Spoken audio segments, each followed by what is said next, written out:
Então vamos lá. Prefácio, então, ou introdução, né, do livro Põe a Ordem no Seu Mundo Interior.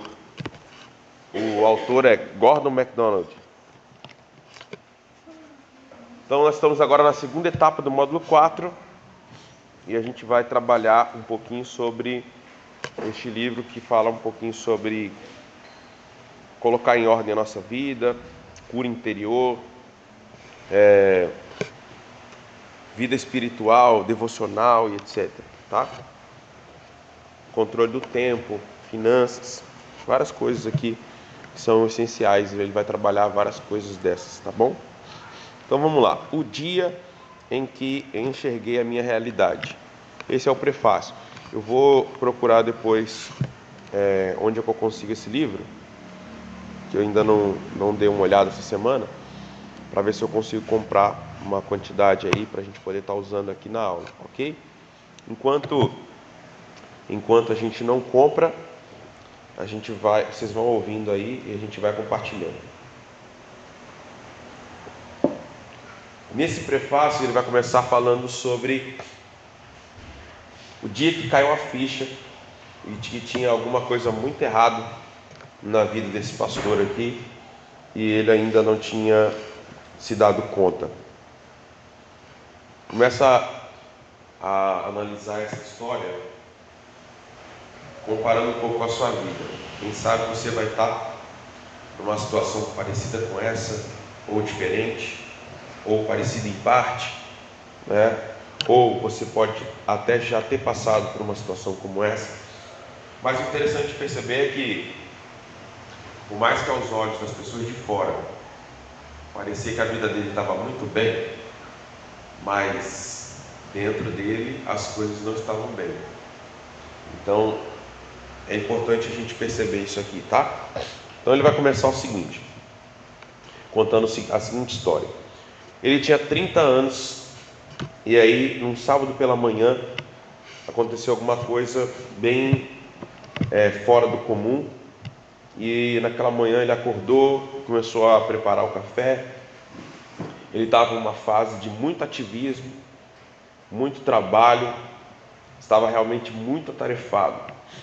E ele coloca aqui que é fato que existe um ativismo que é bom, aquele ativismo que gera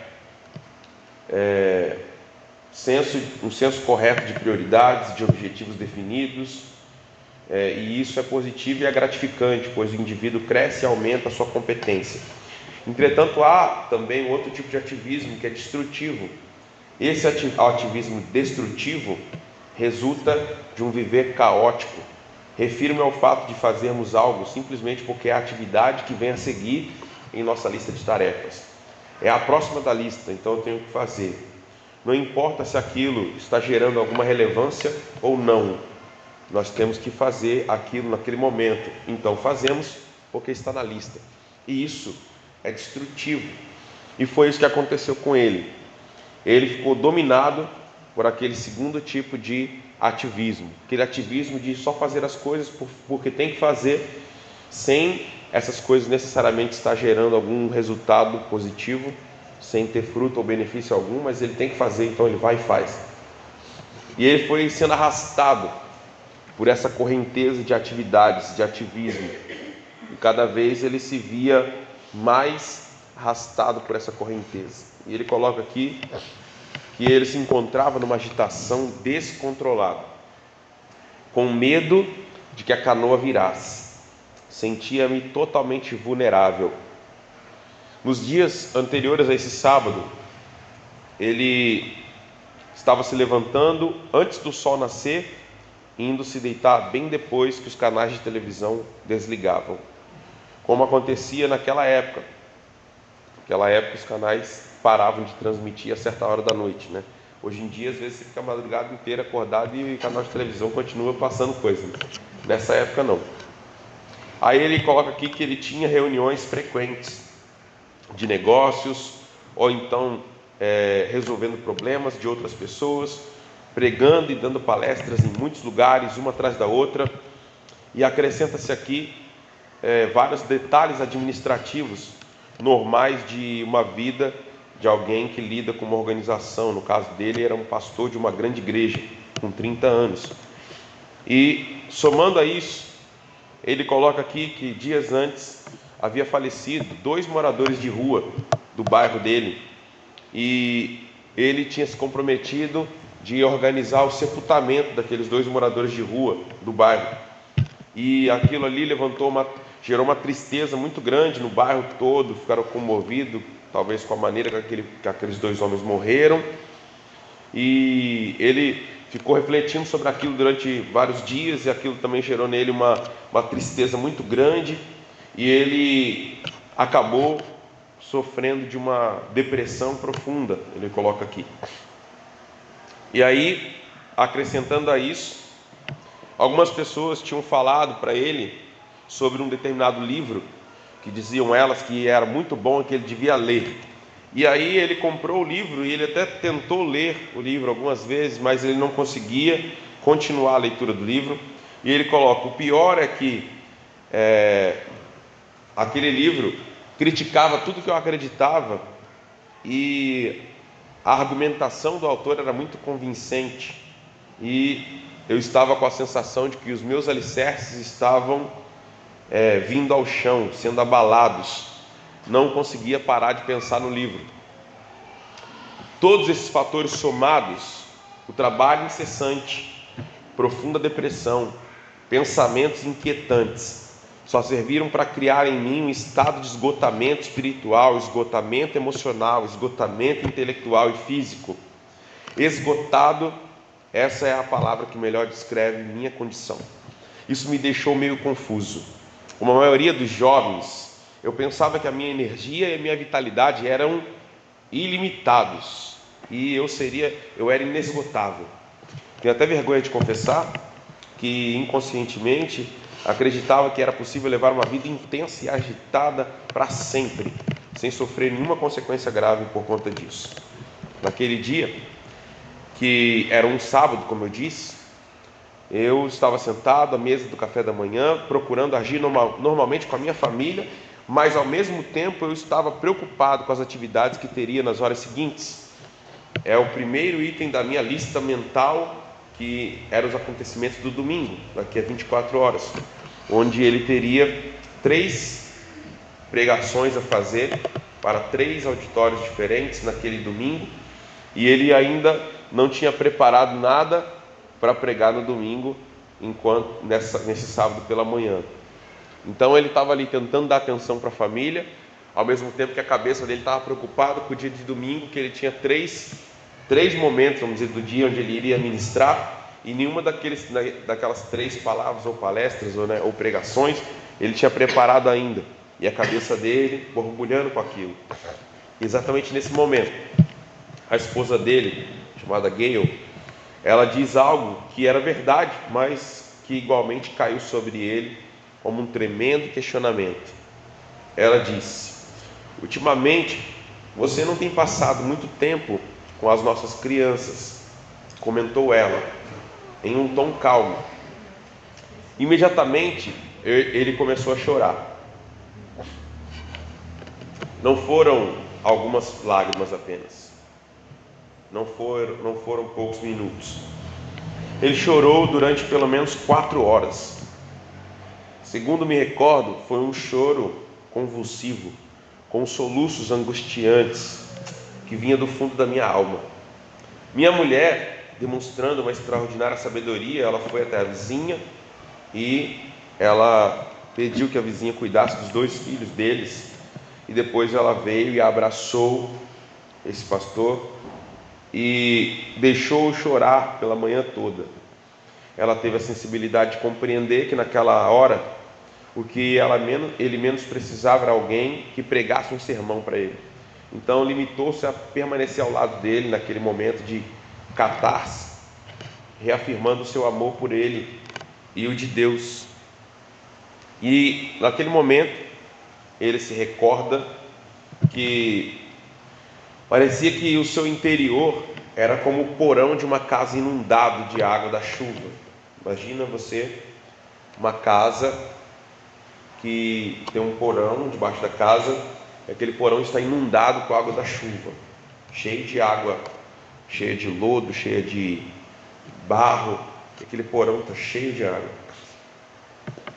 Essa água eram as minhas emoções e tudo que essas emoções havia causado. Precisava bombeá-la para fora, esvaziar aquele porão. Daí a razão daquele choro. Ele estava botando suas emoções para fora, esvaziando seu porão encharcado, inundado, talvez por muito tempo sem abrir o coração para ninguém, talvez por muito tempo contendo o seu estresse, contendo os pesos, os fardos sobre o seu ombro, sem poder compartilhar isso com ninguém. E agora ele estava aqui rompendo em choro, sem conseguir parar. Houve alguns instantes naquela manhã de sábado em que achei que estava ficando louco. Será que eu estou surtando? Sempre fui muito controlado, mas agora perdi todo o controle. Normalmente, eu me mostrava forte para ajudar outras pessoas. Nesse momento, porém, eu era um fraco. O que estava acontecendo afinal? Por que ninguém havia me avisado isso, que pelo menos de uma forma clara, que um dia em nossa vida ocorreriam situações como essas? Então, depois disso, ele disse que já narrou essa experiência para várias pessoas em vários lugares do mundo, nas suas palestras, nos seus livros, e o principal objetivo dele é sensibilizar homens e mulheres que se acham em posição de liderança, e todas as vezes que relata essa história, ele tem a preocupação de informar que antes disso, isso nunca havia acontecido, e depois desse momento, isso também nunca voltou a acontecer. Ele diz aqui que afinal possui todas as características do orgulho dos homens, que não gostam que ninguém dê muita atenção às suas lágrimas. Contudo, naquele sábado, não tive outra escolha senão desistir dos planos que fizera para o dia. Queria tentar descobrir o que havia de errado no meu interior, o que havia de errado na minha alma. Então ele cancelou todas as programações do dia e ele começou a tentar entender o que estava acontecendo com ele. Ele começa a procurar as causas de todo aquele estresse, de todo aquele alvoroço da sua alma, né? E ele procura então reexaminar o que aconteceu, no objetivo de entender por que chorei tanto. Pode ser que aquilo tenha ocorrido por causa das mágoas e tristezas que nós temos e que vão sendo passadas de pai para filho, de uma geração a outra. Por outro lado, talvez chorasse por causa das minhas próprias tristezas, isto é, das que tivera quando criança e que nunca resolvera bem. E ainda era possível que eu estivesse apenas atravessando o cansaço do trabalho das semanas anteriores, em que não gozara de um repouso espiritual interior. Podia ser também que a causa fosse a soma de todas essas possibilidades juntas. O certo é que naquele sábado eu aprendi, pelo difícil caminho do sofrimento, que se eu quisesse ser um bom líder espiritual para a minha congregação, não poderia continuar vivendo como estava. Na verdade, não poderia nem continuar dirigindo aquela igreja. Muitas vezes, ao falar dessa experiência para alguém, comento que aquele foi o dia em que enxerguei a minha realidade. Eu quero só comentar um pouquinho dessas causas aqui, que é algo bem interessante. Ele sendo um pastor, tendo teologia, etc. A gente estuda também um pouco de psicologia no seminário, e outras coisas assim. Provavelmente tudo isso que ele conta aqui agora, que ele começou a refletir que podia estar acontecendo com ele deve ter estudado, lido ou ouvido, no seminário ou em alguma outra palestra sobre isso. São coisas que muitas vezes a gente ignora, mas que podem estar acontecendo conosco. Uma delas, ele coloca aqui, sobre mágoas e tristezas geradas pelos pais, nos filhos. Isso é uma coisa que as pessoas comuns geralmente não param para pensar, mas quem já estudou um pouquinho mais tem consciência disso. Muitos dos problemas, dos transtornos, dos desequilíbrios, muito do que tem de ruim na nossa personalidade, muitos bloqueios que existem em nós, eles foram gerados em nós pelos nossos pais, mesmo com a melhor das boas intenções. Mas os nossos pais projetam nos filhos os medos que eles têm. Então, você como pai, você como filho, em primeiro lugar, precisa perceber quais são os bloqueios que existem em você, que foram gerados pelos seus pais em você, e você, sem eles perceberem, e que isso está limitando a sua vida, tá?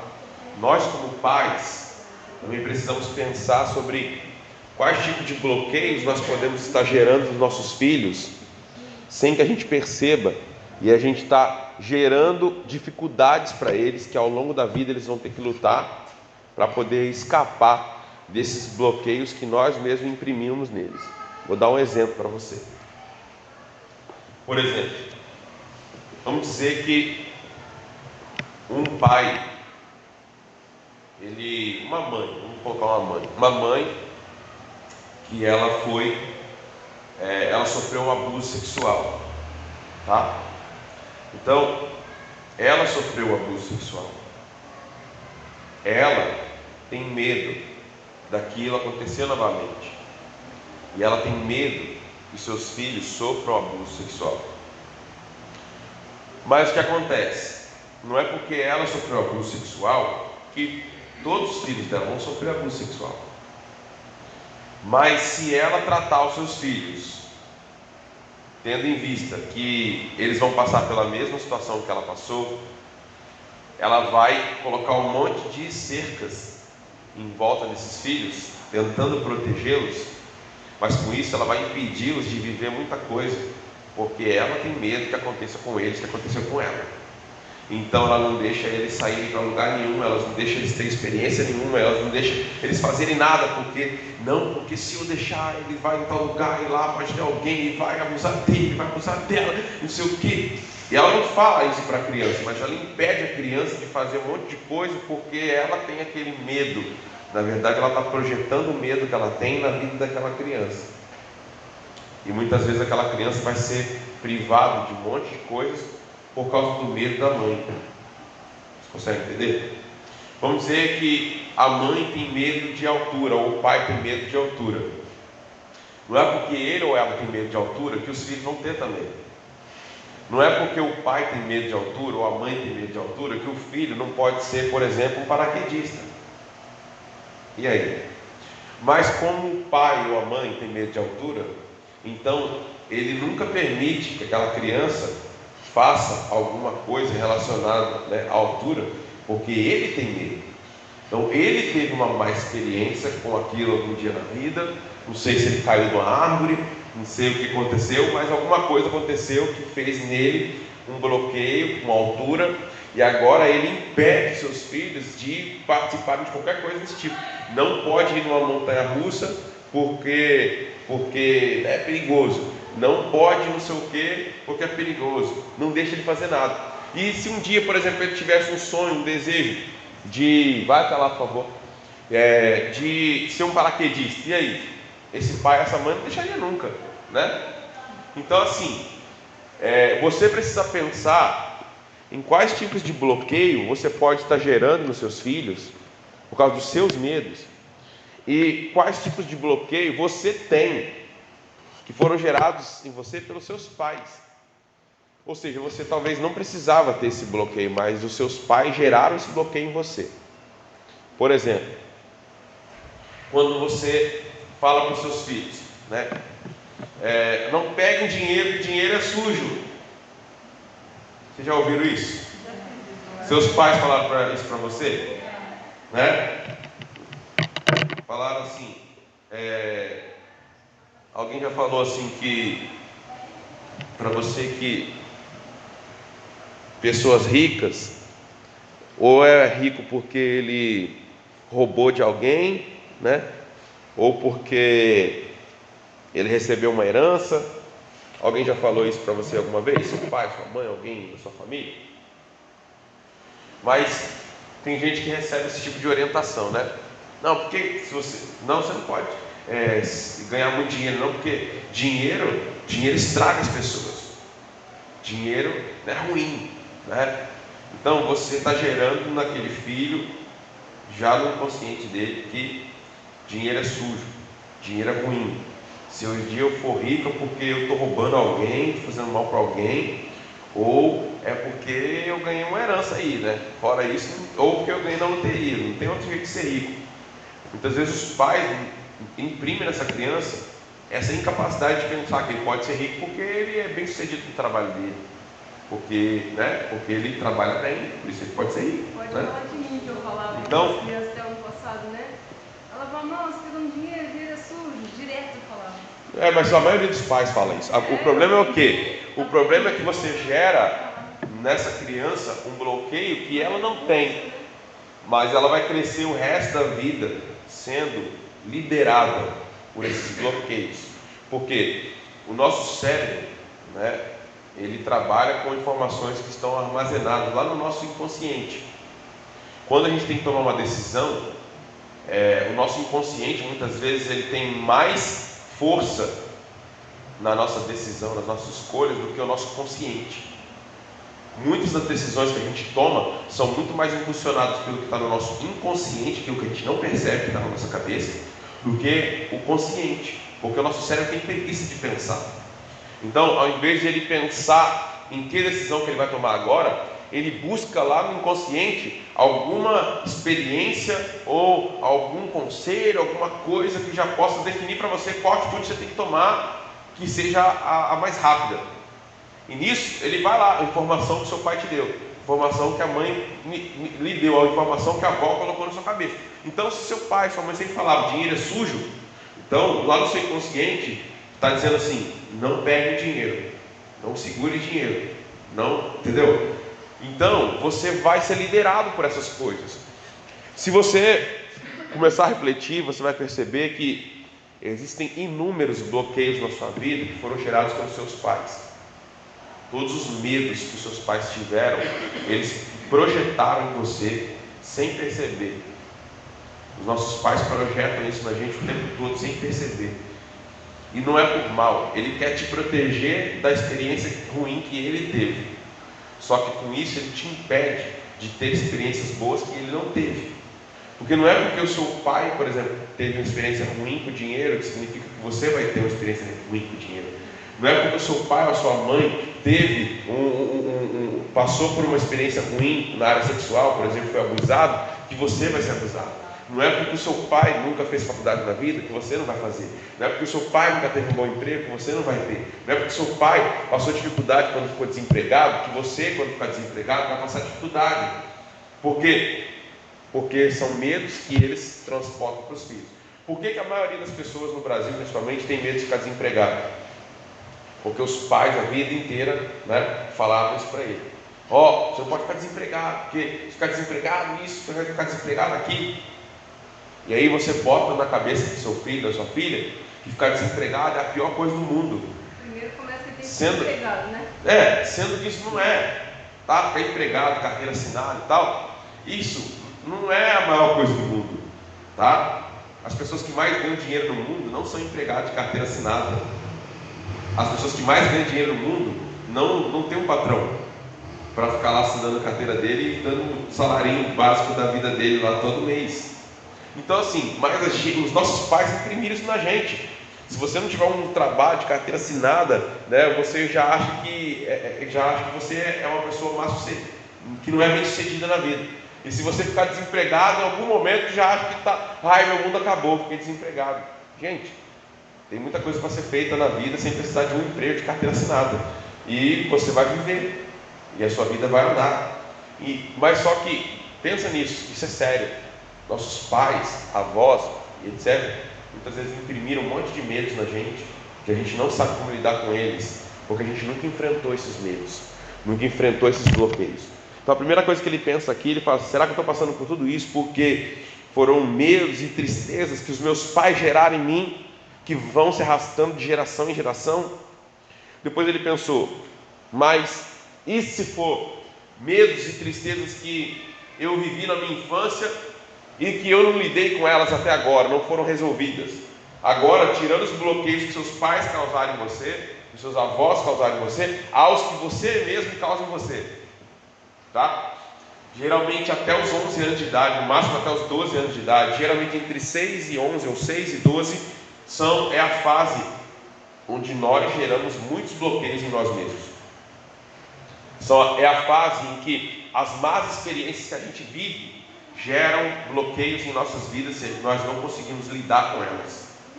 Então, por exemplo, um menininho de 7 anos que chega na escola e sofre bullying porque ele é gordinho, ou porque ele tem um dente para frente, ou porque ele tem uma orelha mais avantajada, ou porque ele tem um nariz mais avantajado, ou porque ele não tem uma roupa tão legal quanto a roupa dos outros coleguinhas. Isso, se ele não souber lidar com isso, se os pais também não ajudarem a lidar com isso, e ele não conseguir liberar perdão para essas dificuldades e vencer essa dificuldade, isso gera um bloqueio na vida dele que ele vai arrastar isso para o resto da vida. Entendeu? Então vamos pegar o exemplo do gordinho. Então vamos dizer que ele era gordinho e aí o pessoal zoava com ele que ele era gordinho na escola e falava: você é um rolha de poço, sua mãe é uma baleia, você é filho do elefante, você não sei o que lá. Se ele não aprender a lidar com isso, não enfrentar isso, ele vai ficar o resto da vida sofrendo e sendo refém desse bloqueio. Toda vez que alguém falar qualquer coisa que tocar nesse assunto, ele vai ser extremamente afetado. Por quê? Porque ele não enfrentou essa dificuldade e ele não venceu essa dificuldade. Para você enfrentar isso e vencer, você tem que encarar o que aconteceu.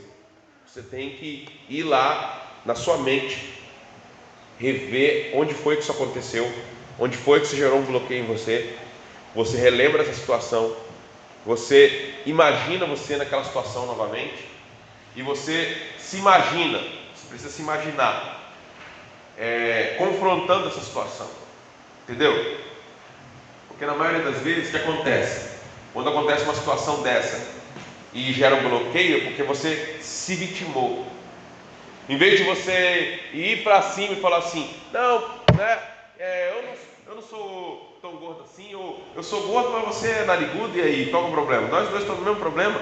Então, em vez de você enfrentar a situação, não, você se vitimou e ficou lá: ai, coitadinho de mim, ai, o pessoal está me judiando de mim, e não sei o que lá, e você se vitimou, e aí você gera um bloqueio. Então, o que você tem que fazer na sua mente, quando você está refletindo sobre aquilo e voltando àquela situação, eu não estou falando de regressão, estou falando de imaginar, tá? Você vai imaginar você se levantando naquela hora lá e reagindo. E quando você reage, você enfrenta o seu medo, o seu bloqueio, e você acaba se desbloqueando. Entendeu? Por quê? Por que você continuou sendo ferido por aquilo a vida inteira? Porque você não enfrentou aquilo naquele momento. Você se vitimou. Ficou esperando que alguém aparecesse para te salvar, que alguém aparecesse para te ajudar, em vez de perceber que você podia se levantar e fazer alguma coisa e resolver a situação. Então, há várias situações que acontecem na nossa vida em que a gente se vitima. Meus pais se divorciaram, aí você se vitima. Coitadinho de mim, porque eu sou filho de pais divorciados.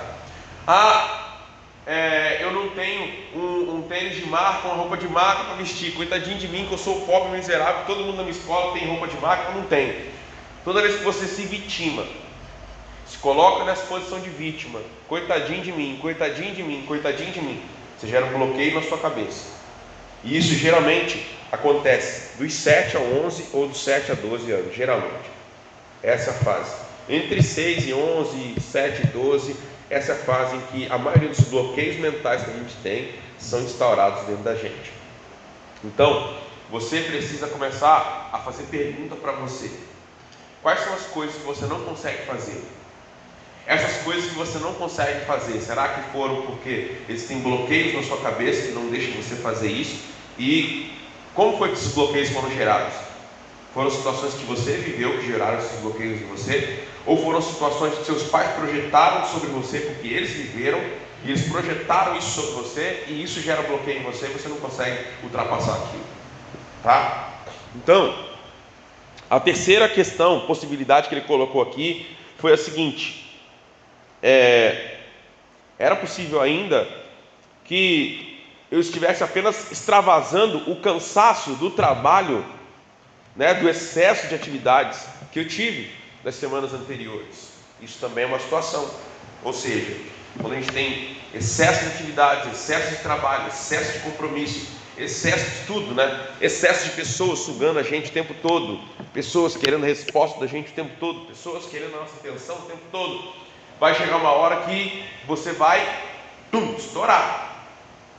Vai chegar uma hora que você vai chegar no limite.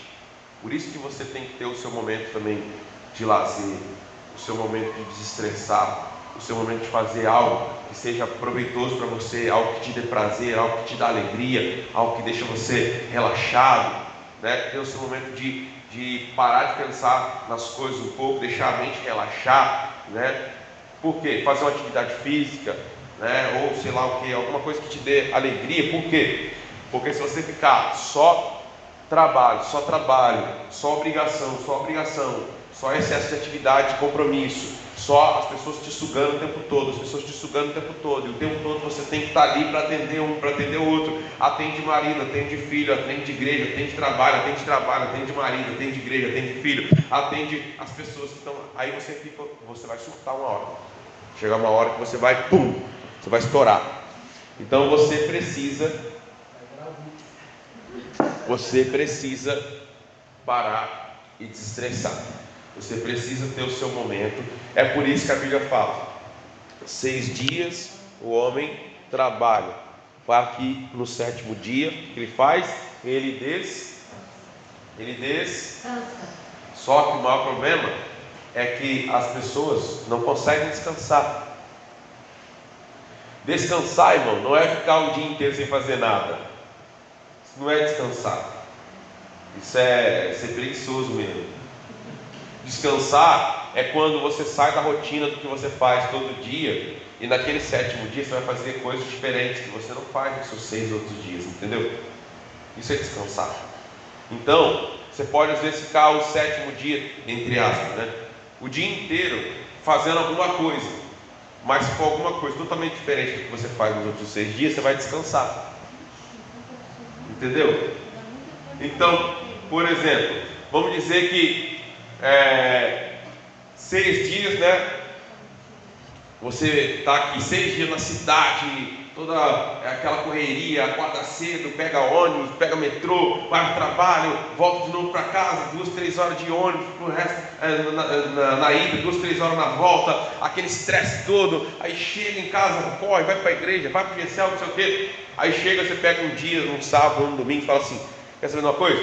Hoje eu vou descansar. Aí tu pega, vai para um sítio, né? Um lugar retirado, totalmente diferente dessa realidade aqui, né? Aí vai lá no sítio, brinca o dia inteiro, né? Aí sai, passeia com a família, anda a cavalo, né? Vai para o rio, né? E colhe fruta no pé e não sei o quê. Aí você ficou o dia inteiro fazendo alguma coisa, mas chega na segunda-feira você está descansado, porque você saiu da rotina, né? Então assim, esse desestressar que a gente precisa fazer é algo extremamente necessário, tá? Então, eu sou uma pessoa, por exemplo, que eu não consigo ficar parado. Tipo assim, sem fazer nada. Eu não sei o que é isso. Estou sempre fazendo alguma coisa. Então, eu não sei o que é ficar sem fazer nada. Mas o que acontece?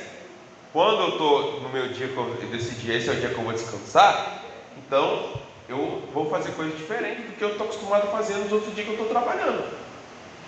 Então naquele dia eu deixo todo mundo lá no zap lá sem responder, não respondo, entendeu? Só respondo se for coisa de vida ou morte, assim, né? Então fora isso, não respondo, vai ficar lá o dia inteiro esperando lá, né? Eu vou assistir o filme que eu gosto de assistir, né? Vou fazer alguma coisa que eu gosto de fazer e eu não faço nos outros dias. Aquele dia é o dia que eu vou me dar o luxo de dormir até meio-dia, 1h da tarde, entendeu? Se eu fui dormir cedo, se eu fui dormir tarde, 3, 4 horas da manhã, que geralmente é o horário que eu vou dormir, aí eu fico dormindo até as 3 horas da tarde, Aquele dia é o dia que eu vou tirar, né, para mim, entendeu? Então não estou preocupado com mais nada.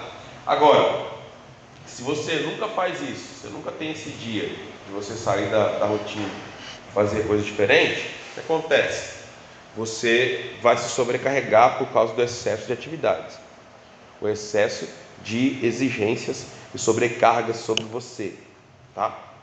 Você precisa desestressar, você precisa sair da rotina, você precisa quebrar o ciclo. Então você tem um ciclo de 6 dias, no 7º dia você tem que quebrar esse ciclo, entendeu? Sim ou não? Tá claro para todo mundo? Sim ou não? Sim. Eu sei que no começo parece difícil, mas você vai chegar lá, tá? E esse dia eu vi um cara falando assim, né? Sabe por que Deus criou você no 6º dia?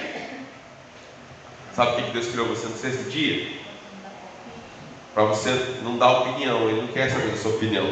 Então Ele fez tudo que tinha que fazer, né? Aí no 6º dia Ele pegou e criou você. Aí no 7º dia Ele fez o quê? Ele falou assim: vamos descansar. Se Ele tivesse criado você e pedido sua opinião, o primeiro dia você tem que começar querendo trabalhar. Agora eu vou trabalhar, o 7º dia agora, estou aqui renovado, estou beleza, acabei de nascer, vou trabalhar. Qual que é o trabalho que eu tenho que fazer aí, Deus? Não, Deus fala assim: não, acabei de criar você, não quero sua opinião, e agora é o seguinte, próximo dia nós vamos descansar juntos, vamos desfrutar. Aí chamou o Adão para passear no jardim, aí foi brincar com ele, né? Falou: tá vendo isso aqui eu fiz para você, isso aqui também, isso aqui, ó, pode desfrutar tudo isso aqui. E foi passear com o Adão. Aí depois, aí falou assim: agora você começa a trabalhar, entendeu? Só que a gente não entende isso, né? A gente quer trabalhar e não quer descansar, né? Sendo que o desfrute, descanso, grava isso, descanso não é ficar sem fazer nada, descanso é desfrute, diga, descanso é desfrute. Quando é que você vai desfrutar das coisas que Deus te dá? Se você só trabalha, quando é que você desfruta? Se a gente não consegue desfrutar e sente culpa, a gente tem algo errado. Lógico, você tem um bloqueio. Se você não consegue desfrutar do que Deus te dá, você não consegue ter um dia para desfrute seu, você tem um bloqueio, você não entendeu ainda, você tem um bloqueio. Geralmente esse bloqueio foi colocado aí pelo seu pai ou pela sua mãe, geralmente. É um bloqueio, você não consegue desfrutar, você não consegue descansar, você não consegue gastar o seu dinheiro, entendeu? É algo que tem que segurar. Segurar para quê? Se não for para você desfrutar dele. Não é? Se você tem dinheiro, se você não desfruta dele, você tem dinheiro para quê? Você vai morrer, o seu dinheiro vai ficar para quem? Vai fazer o que com esse dinheiro? Então, você tem um bloqueio, você tem que desbloquear. Então você tem que ver onde começou isso, você tem que enfrentar isso e desbloquear isso. Ok?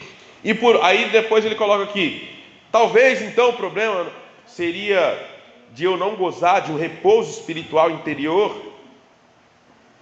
Ou seja, será que eu não tive momentos de ter o meu devocional com Deus, de ter a minha busca intensa com Deus, de aproveitar o meu tempo com Deus, de estudar a palavra de Deus, de orar, de isso, de buscar? Será que é por causa disso que eu estou aqui chorando feito um desesperado? Isso também é motivo que leva a gente ao esgotamento, quando a gente não tem o nosso tempo com Deus, quando você não tem a sua vida devocional estabelecida, quando você não tem a sua prática diária de gastar, investir tempo com Deus. Eu gosto dessa palavra de gastar, né? Investir tempo com Deus. Você sendo um líder, você o tempo todo vai ter que entregar coisas para as pessoas, ou seja, as pessoas sempre vão ir até você querendo receber algo. Se você está vazio, você vai dar o que para as pessoas? Nada. Você não tem o que dar, você está vazio. Então primeiro você tem que se alimentar. A primeira responsabilidade do líder é manter-se cheio. Essa é a sua primeira responsabilidade, é manter-me cheio. Eu preciso me manter cheio, eu preciso me manter alimentado. Então você tem que se alimentar de quem? De Deus, da palavra de Deus. Se você como líder se mantém cheio, se mantém alimentado, se mantém fortalecido, quando alguém vier buscar algo em você, ele vai ter o que tirar. Você está cheio. Agora, se você está vazio, né, vai ficar difícil. É verdade? Sim ou não? E aí, então agora ele coloca: mas também pode ser que seja a soma de tudo isso. Então eu posso estar aqui nesse estresse todo, nesse desespero todo. Eu estou aqui há 4 horas chorando, e pode ser que é por causa dos bloqueios, dos transtornos que eu recebi na minha vida, por causa dos medos e traumas dos meus pais. Pode ser que é por causa dos traumas e medos que eu mesmo coloquei sobre mim. Pode ser que é pelo excesso de atividade, de programações, de eventos, de responsabilidade, de pessoas me sugando. E pode ser também porque eu não estou levando a sério a minha vida espiritual, a minha intimidade com Deus. E agora eu estou aqui nesse caos, que eu preciso sair dele, porque senão eu vou morrer. Então, você precisa encarar essas coisas. Se você não encarar essas coisas, isso vai destruir você. Eu já passei por momentos como esse. Eu já passei por alguns momentos como esse. Não foi só um, não. Mas alguns momentos como esse. Eu já sofri de depressão pelo menos 2 vezes. Eu já tive crise do síndrome do pânico uma vez. Então eu já passei por 3 momentos na minha vida, pelo menos, em que eu me vi numa situação exatamente como essa que ele está colocando aqui. E em cada uma delas eu precisei enfrentar medos, enfrentar bloqueios, enfrentar mágoas e rancores que eu precisei abandonar, de pessoas que me fizeram mal, mas que eu não podia carregar mais elas nas minhas costas, porque enquanto você não libera perdão, enquanto você fica alimentando isso, você está carregando as pessoas nas suas costas, e é um fardo pesado demais para você carregar. Se você carregar você mesmo já é um fardo pesado, imagina você carregar um monte de gente nas suas costas que você não liberou perdão, e elas estão o tempo todo ali, em cima de você. Então, quando você chega a esse estágio, você precisa enfrentar essas coisas para você ser liberto de tudo isso e começar uma nova fase na sua vida. Cada vez que você vence situações como essa, você começa um novo estágio na sua vida. E é muito interessante porque Deus nos leva até esses momentos aqui, porque Ele quer nos levar para um próximo nível. Você entende? Tem muitos momentos como esse, que esse cara está passando aqui, esse pastor está passando aqui, que eu já passei, que eu sei que foi o próprio Deus que me levou. Por quê? Deus me levou lá por quê? Porque Ele queria que eu passasse para o próximo nível. E eu só podia passar para o próximo nível se eu enfrentasse essas coisas e vencesse. Você, como líder, vai ser levado por Deus para esse confronto. Quando você entrar em crise como líder, quando você estiver em crise, é Deus levando você ao deserto, para que você saia de lá mais forte, mais capaz, mais cheio de unção do que quando você entrou. Jesus foi batizado por João. Assim que ele foi batizado por João, o texto diz: e o Espírito Santo conduziu ao deserto para ser tentado. Jesus acaba de ser batizado. Vem uma voz do céu e diz: esse é o meu filho amado, em quem eu tenho muito prazer, ouça o que ele diz. Ou seja, agora ele acaba de ser preparado para a missão dele, para o propósito dele. Agora vai começar o ministério dele. Deus já deu a palavra final, né? Ele é o cara, vai fazer o que eu mandei fazer. E aí, nesse momento, ele vai para onde? Para o deserto. Ele não sai dali pregando, não. Primeiro ele vai para o deserto. Não, antes de você entrar naquilo que você tem que fazer, Deus primeiro te leva ao confronto do deserto, onde você vai ter que confrontar o seu inimigo. E aí você vai ter que vencer. E o seu inimigo aqui, no que eu estou falando, está dentro de você. Os seus maiores inimigos estão dentro de você. Os seus maiores inimigos estão aqui na sua mente, na sua alma, no seu coração. São bloqueios, são problemas, são angústias, são mágoas, são complexos, são um monte de coisas que estão dentro de você. E você tem que lutar com elas para você poder vencer.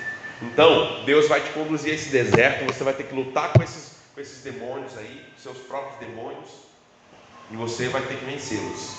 Quando você sai de lá, Jesus sai de lá com uma pregação poderosa: arrepender-se, converter, fazer chegar do reino do céu. E em todo lugar que ele vai, as pessoas começam a se converter. Você pode ler isso lá na Bíblia. Assim que ele sai do deserto, ele sai pregando e fazendo milagre em todo lugar. Então, você vai precisar vencer os seus medos, vencer os seus demônios, vencer os seus bloqueios, vencer essas coisas, para você entrar no próximo nível. Amém? Até aqui tudo bem? Está dando para acompanhar? Bora para frente. Então agora ele começa a falar sobre algumas coisas que ele pensava que tudo seria muito fácil para ele, mas não foi tão fácil quanto ele imaginou. Em primeiro lugar, desde pequeno ele desejava ser pastor. Ele tinha uma grande expectativa com respeito a isso de ser pastor. E outra, ele diz assim: olha, isso devia estar no meu sangue, porque na família dele havia outros pastores, o pai dele era pastor. Então ele almejava aquilo, sonhava aquilo.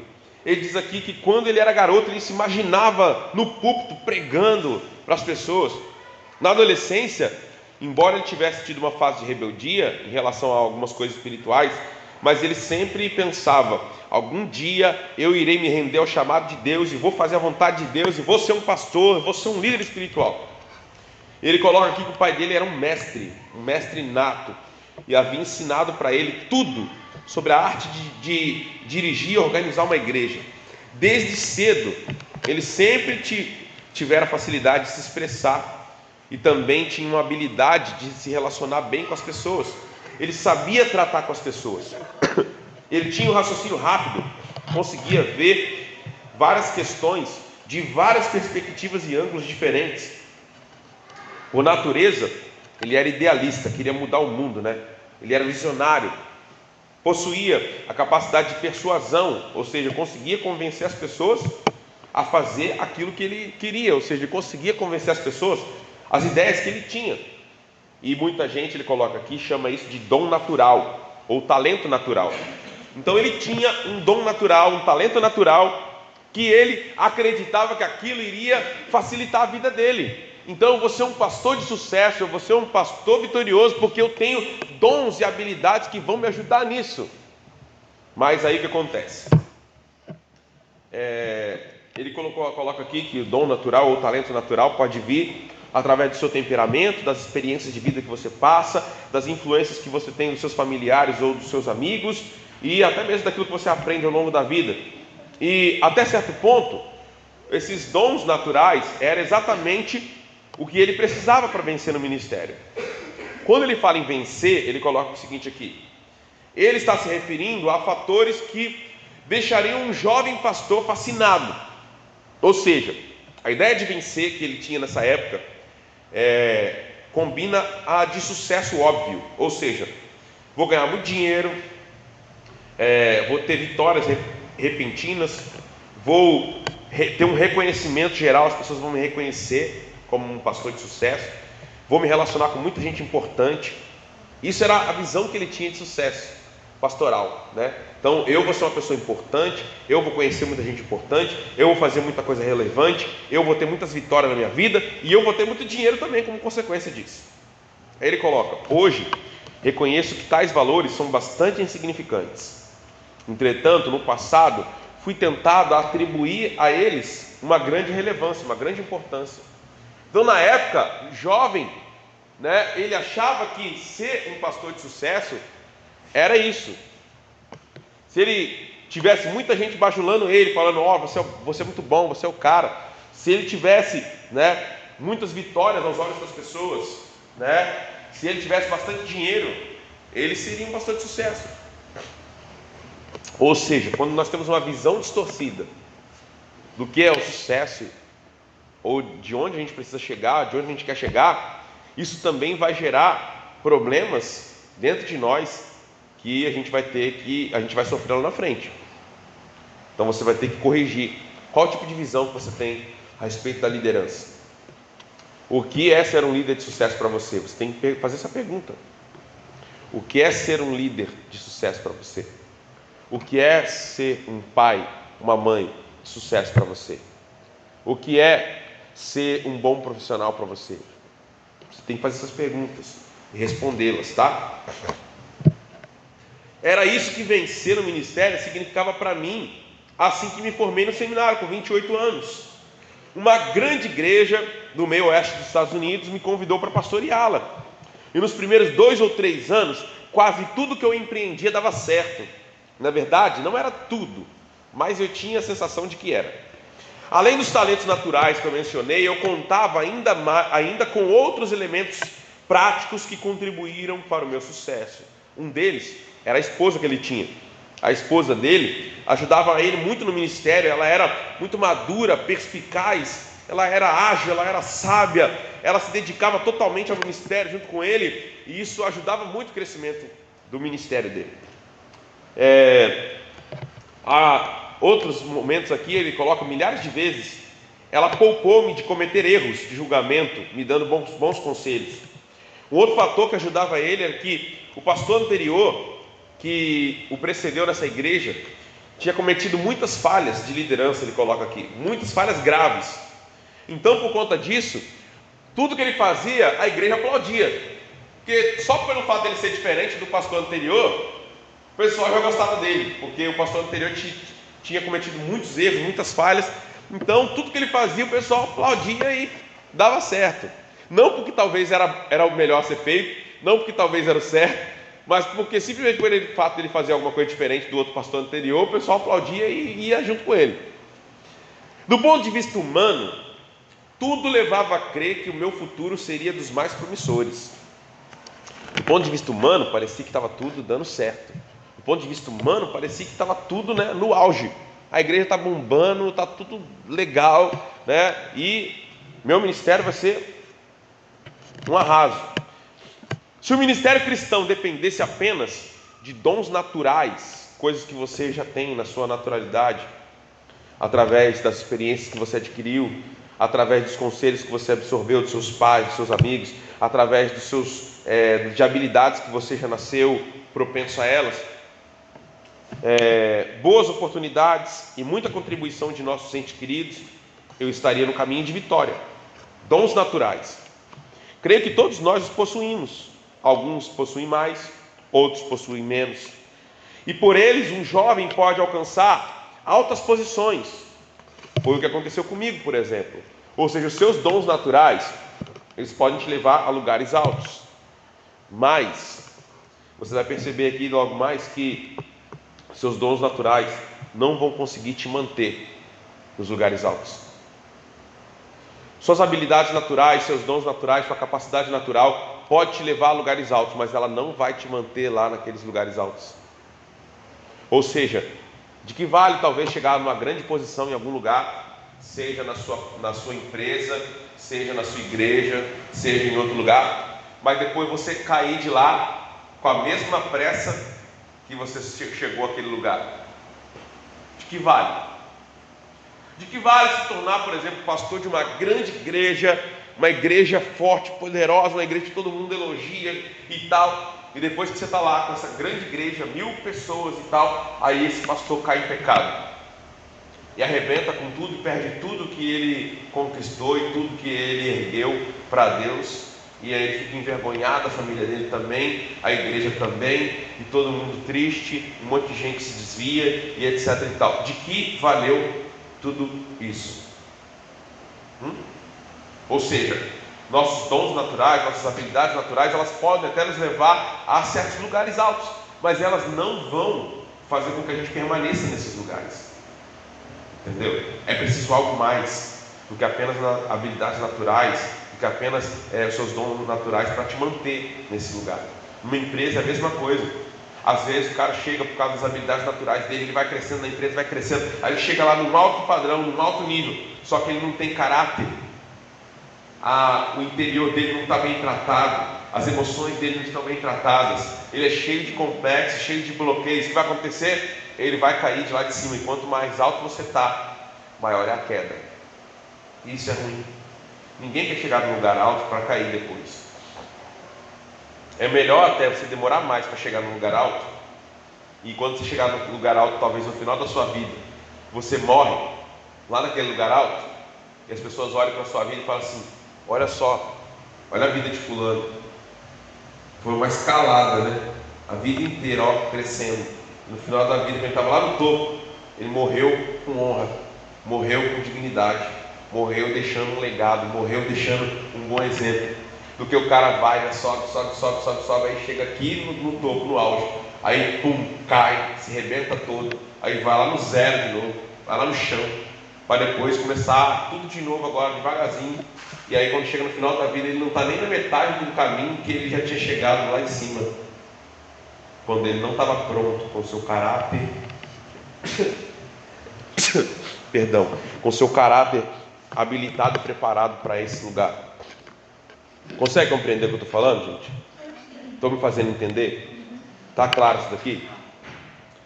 Vocês estão percebendo como é importante você lutar com os seus medos, com os seus problemas interiores, com os seus bloqueios, com as suas amarguras, com as coisas que vão atrapalhar o seu caráter e o seu interior?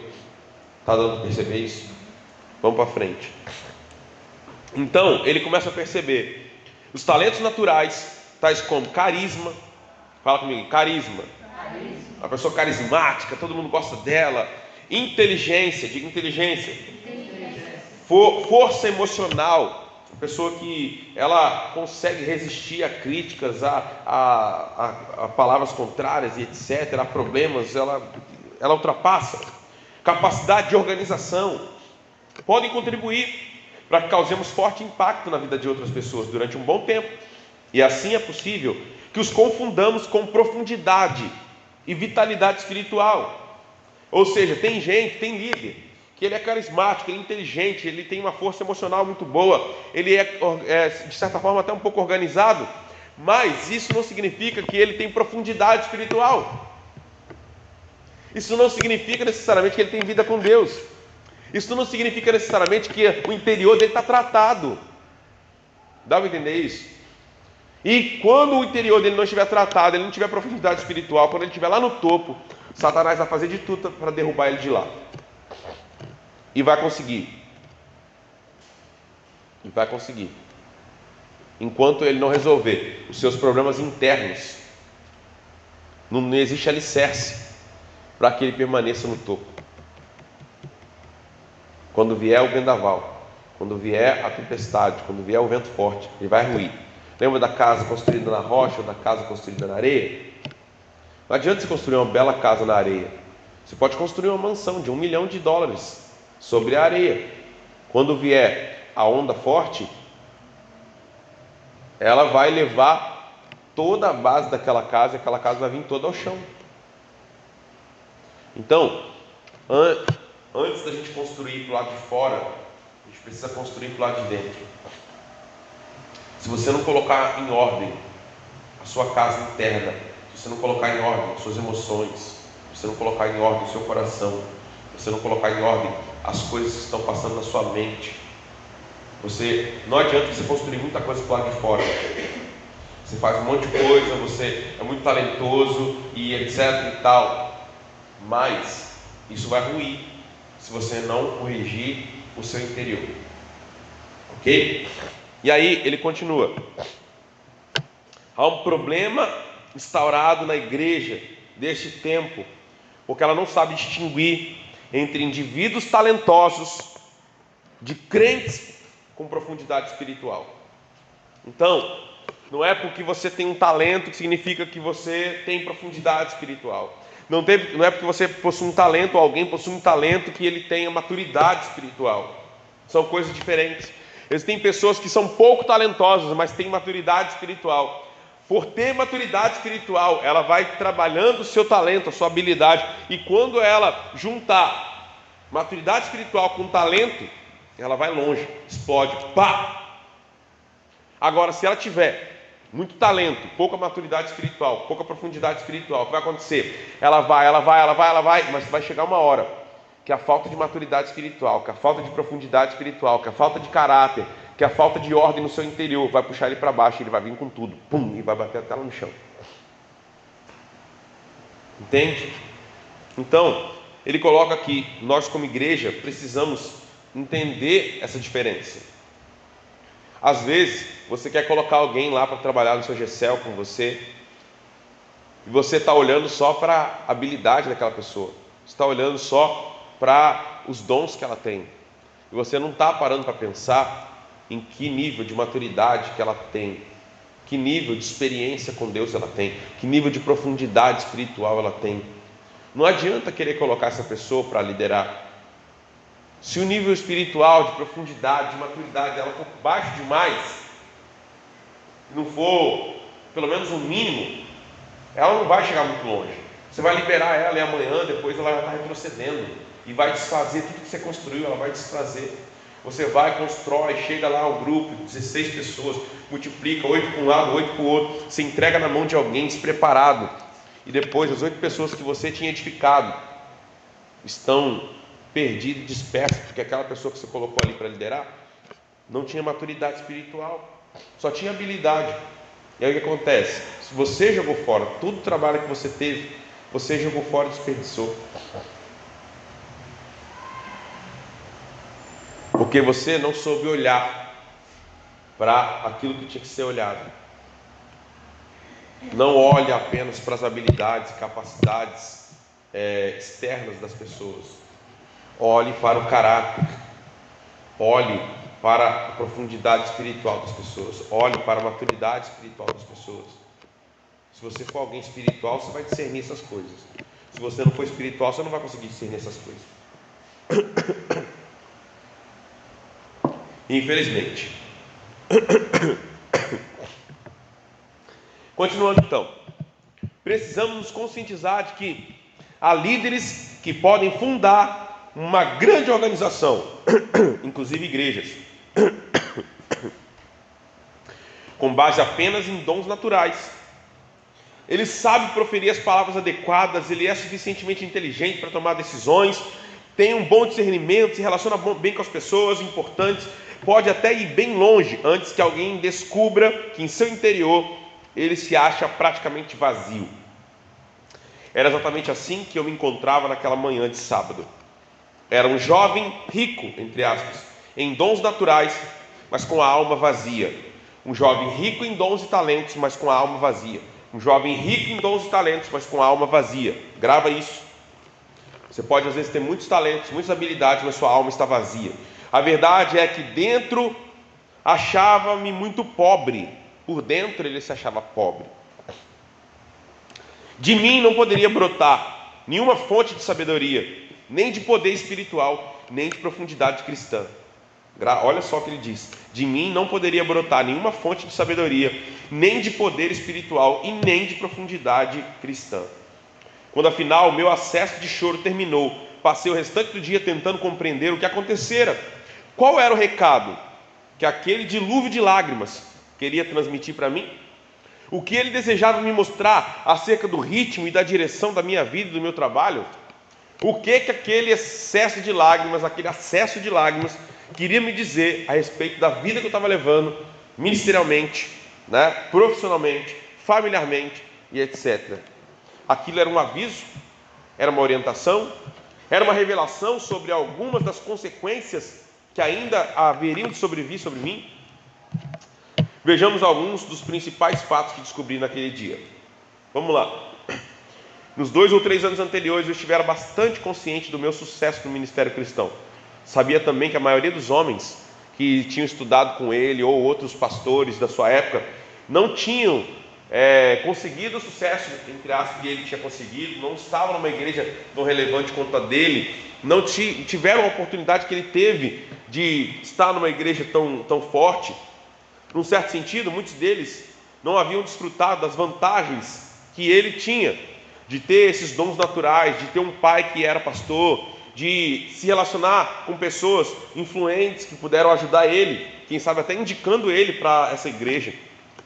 Por causa disso, eles tinham tido de se esforçar bastante e de se disciplinar intensamente e buscar uma profundidade espiritual muito maior que ele mesmo julgava desnecessária. Então, outras pessoas que talvez não tinham a mesma capacidade natural que ele tinha, que não tinham um pai pastor como ele, que não tinham as influências que ele tinha, que podiam indicar ele para uma igreja como essa, para chegar nesse nível que ele estava, usufruindo do que ele estava, com certeza teriam que se aprofundar muito mais com Deus, teriam que se aperfeiçoar muito mais, teriam que buscar a Deus muito mais, teriam que ser disciplinados na vida dele muito mais. Ele reconheceu isso. Entretanto, naquele dia, essa foi a principal verdade que descobri. Percebi com grande clareza que as coisas não seriam sempre assim. Ainda mais comecei a entender que nos anos seguintes iria ocorrer uma grande mudança. Aqueles que vivem com disciplina, fala comigo, disciplina e intencionalidade. De novo, disciplina e intencionalidade. Intencionalidade é fazer as coisas com intenção. É não tomar atitudes apenas por reação. Alguém fez isso, então eu faço isso. Alguém falou isso, então eu faço aquilo. Não, você tem intenção de provocar alguma coisa, de provocar algum resultado. Então você já pensa de antemão em que atitude você vai tomar, em que projeto você vai fazer, o que você vai projetar daqui a 6 meses, 1 ano, 2 anos, 3 anos, e você se move naquela direção, intencionalmente. Você sabe onde você quer chegar e você provoca isso. Então ele está dizendo, aqueles que vivem com disciplina e intencionalidade, provavelmente terão uma produtividade mais longa. Ele vai ser produtivo por muito mais tempo. Os melhores anos da vida deles seriam os da segunda metade da sua vida. Pessoas que têm intencionalidade e disciplina. Já pessoas que se baseiam apenas no seu dom natural, os melhores anos da vida deles seriam os primeiros anos da vida. E depois, no final da segunda metade da sua vida, seria apenas declínio. Entendeu? Então, se você é alguém que tem disciplina, vamos dizer, todo dia eu oro meia hora, eu leio a Bíblia 1 hora, eu estudo 1, 2 horas lendo livros ou procurando vídeos que possam fazer eu crescer no meu ministério, na minha vida profissional, nisso, naquilo. Você tem uma disciplina e você tem intencionalidade. Eu sei onde eu quero chegar, eu sei onde eu vou chegar, eu vou lutar para eu chegar lá e eu vou continuar perseverando na minha disciplina. Essas pessoas, elas às vezes demoram um pouco mais para chegar onde elas querem chegar, mas quando elas chegam, elas vão de lá para cima. Ou seja, a segunda metade da sua vida sempre é muito melhor do que a primeira metade da vida. Agora, as pessoas que não têm disciplina, não têm intencionalidade, o que eles fazem? Eles começam com todo o gás e vão com seus dons naturais chegando a algum lugar, mas quando eles chegam ao topo, eles não conseguem mais ir para frente e agora começam a declinar e passam a segunda metade da sua vida apenas declinando até chegar ao fundo do poço.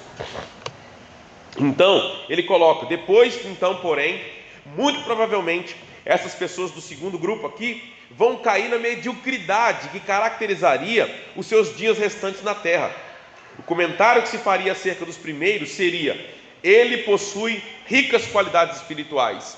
Já o que se diria do segundo é: ele foi uma grande decepção. Então esse primeiro que tem disciplina, que tem intencionalidade, no final da sua vida as pessoas diriam: essa pessoa tem extremas qualidades espirituais. Mas esse que é indisciplinado, que não tem intencionalidade, que confia apenas nas suas habilidades naturais, confia apenas nas suas qualidades naturais, ele vai chegar no final da vida, as pessoas vão olhar para ele e vão dizer assim: este aí é um tremendo fracasso. A vida dele é um fracasso. Olha só o que ele conquistou na vida e o que ele perdeu. Olha só até onde ele chegou e agora onde ele está. Olha só o que ele fez e agora o que ele está fazendo. Olha só. Vocês já viram isso? Vocês já olharam para pessoas que vivem uma vida assim? Você olha e fala assim: olha fulano foi o maior jogador do mundo, hoje está pobre. Fulano foi milionário, hoje é pobre. Fulano fazia isso, fazia aquilo para Deus, era um homem de Deus, uma mulher de Deus, hoje está desviado. Vocês já viram histórias assim?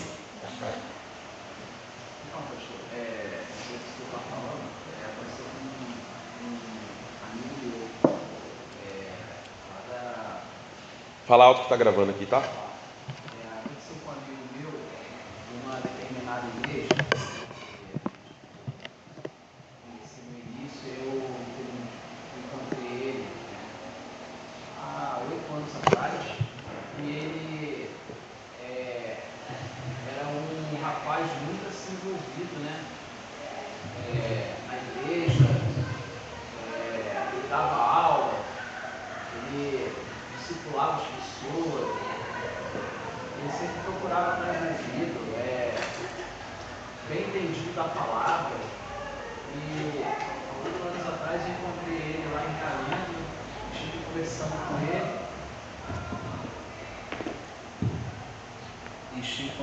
com ele. Né? E esse rapaz, ele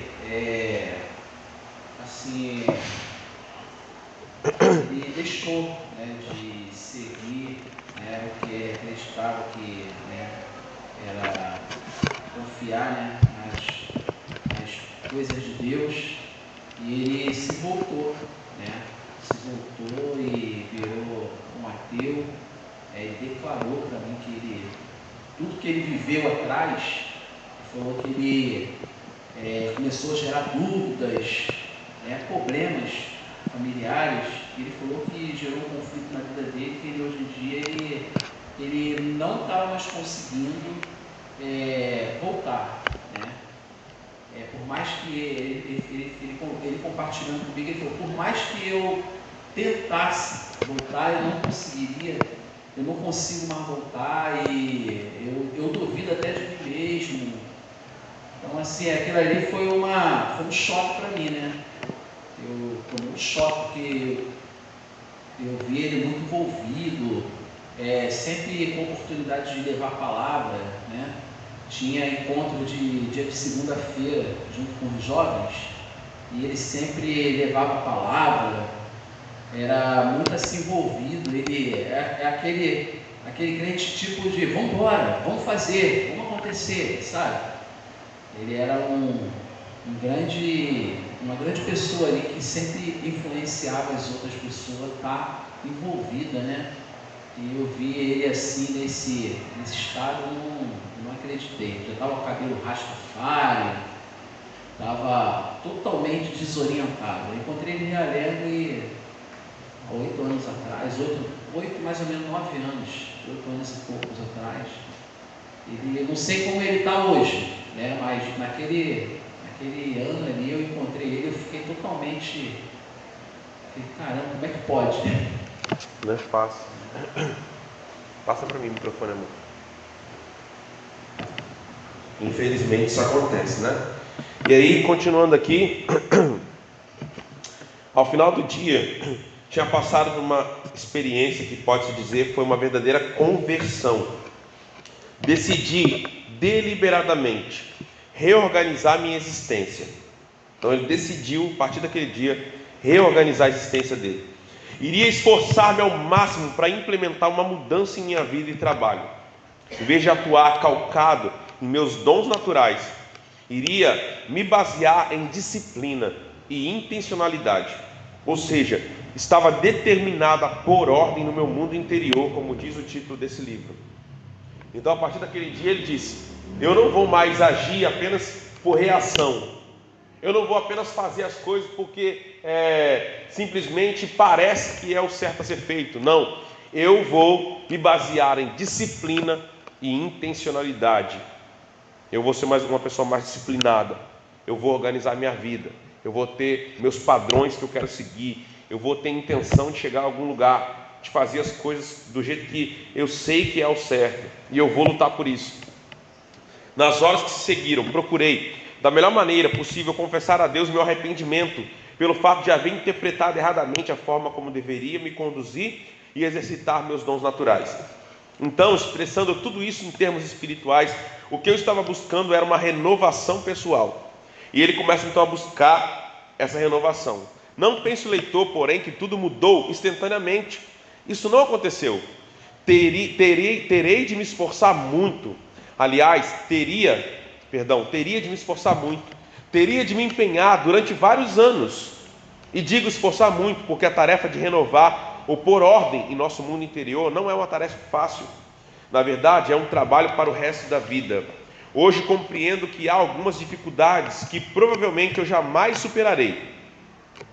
E se esse meu processo de renovação teve um primeiro passo, foi um caderno espiral simples que comprei para fazer um diário. Sabia que muitos dos grandes homens de Deus do passado escreviam a respeito das suas experiências interiores e exteriores, transmitindo-as às gerações seguintes. E alguns dos escritores modernos que eu admirava também haviam feito o mesmo durante muitos anos. Então ocorreu-me que deveria haver algum segredo nisso, e acho que tinha razão, pois essa prática me levou a ter um diálogo bastante significativo comigo mesmo, e ali eu punha em palavras, ainda que às vezes desajeitadas, todos os meus sentimentos, indagações, conclusões e dúvidas. Ali eu registrava os acontecimentos diários, bem como uma interpretação mais profunda deles. Posteriormente eu voltava a relê-los, anotava minhas orações e entendimentos que tinha sobre a Bíblia e sobre grandes escritores cristãos. Assim não corria o risco de perdê-los ou de esquecê-los.